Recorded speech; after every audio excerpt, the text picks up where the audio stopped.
Are you ready for the ultimate solution to beating drought? No, it's not fake rain, it's the world's biggest water transfer project, and it's being implemented by the Chinese government. Northern China is home to some of the most fertile land on the planet, but it's been plagued by a lack of water. But now the Chinese government has a plan to change all that. They're bringing water from areas with an excess to the parched lands of the north. This is no small feat. We're talking about the biggest water transfer project in the world, and it's all in the name of taking down drought. Will it work? Only time will tell. But one thing is for sure, the Chinese government isn't backing down in the fight against the natural disaster. Let's get right to it. For 50 years, the idea of transferring water from northern China to the south has been floating around. But it wasn't until 1952, under former President Mao Zedong, that it was finally approved. This massive project is set to take another 50 years to complete. But why did Mao propose it in the first place? What has gone into making this project a reality? And how has China's climate been affected by this massive undertaking? We'll answer all these questions and more in this eye-opening video. Why was the water transfer project conceived? Northern China is home to some of the most fertile land in the world, but it's also suffering from devastating droughts. In the 1990s, Mao proposed a plan to combat this problem, linking the four major rivers of China to bring water to the drought-stricken north and relieve southern China's flood issues. Beijing, Tianjin, and the northern province of Hebei, Henan, and Shandong were of particular concern for Mao, as the water transfer project aimed to ease the growing water shortages in these areas. But the consequences of a drought in northern China are far-reaching. These provinces are the center of China's industry and agriculture, and they also house the majority of China's population. Hence, if they are hit by a drought, it's going to be a nationwide disaster. How does it work? After 50 long years of planning, Mao Zedong's dream to link the four major rivers of China is finally becoming a reality. The Yangtze, Yellow River, Huahe, and Hebei will all be connected through the constructed channels on the east, west, and central routes. Can you even imagine the amount of water that we transferred annually?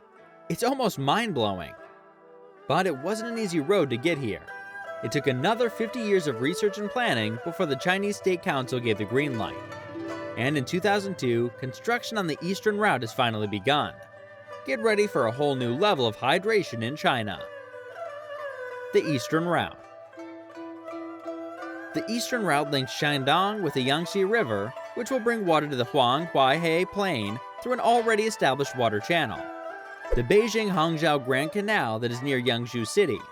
It also links the Yellow River through a tunnel and flows into Tianjin. This route will cover about 1,155 kilometers with 23 pumping stations and nearly 9 kilometers of tunnels, from the shores of Dongping Lake connected to the Weilin Canal. A year after the Eastern Route commenced construction, the Central Route construction kicked off in the Danjiangkou Reservoir. This route transfers 14.8 cubic meters of water to northern China. The Central Route. Get ready to be blown away by the Central Route, a water conveyance system that stretches an impressive 1,267 kilometers from Danjiangkou Reservoir into the Tianjin River, all the way to Beijing, with stops in Henan and Hebei provinces along the way. But wait, there's more. This project had some major changes that caused delays, but it was finally completed in 2014. And when the Danjiangkou Reservoir wasn't meeting expectations, the engineers pulled out all the stops and turned to the Three Gorges Reservoir in the Han River to increase the water supply. Plus, the Central Route connects the bustling city of Tianjin, drawing water from the Zhushui region of the Hebei province. The Three Gorges Dam is sending a whopping 13 billion cubic meters of water to quench the thirst of northern China. And get this, it started pumping out water in December 2014, just a year after the Eastern Route kicked off its water distribution. But here's the real kicker. The Three Gorges Dam is the most important of the three channels, because it supplies water to none other than the nation's capital. This dam is a true powerhouse, providing vital hydration to the heart of China. The Western Route. The Western Route proved to be the most hectic to build. Rising high above the Qinghai Tibet Plateau at an altitude of 5,000 meters, this waterway connects the mighty Yangtze River and three tributaries, to bring vital hydration to provinces like Gansu, Shaanxi, Ningxia, and Qinghai. But here's the catch. This route has caused the most controversy between China and its neighboring countries. And if that wasn't enough controversy for you, the project isn't even completed yet. It's set to start working in 2030, with the entire project expected to fully launch in 2050. But hold on, because it's not all smooth sailing from here. Scientific studies have warned of numerous challenges ahead for this ambitious project. Will it all come together in the end? Only time will tell in this thrilling saga of the western route of the Three Gorges Dam project. The controversial challenges facing China's water transfer project. The Three Gorges Dam water transfer project is facing some major hurdles. First up, the price tag is through the roof. Initially estimated at $62 billion, China has already pumped a whopping 800 billion yuan into the project in 2022 alone, and it's not even finished yet. But the financial woes don't stop there. Scientists warn that channeling all that water could lead to increased evaporation, potentially messing with the weather. And if that wasn't enough, the project has sparked major political controversies, with over 300,000 people experiencing relocation issues. Oh, and let's not forget the tributaries for the western route, which border other Asian countries and could potentially be affected by the diversion of water. Will the Three Gorges Dam project weather these storms? Only time will reveal the outcome of this controversial project.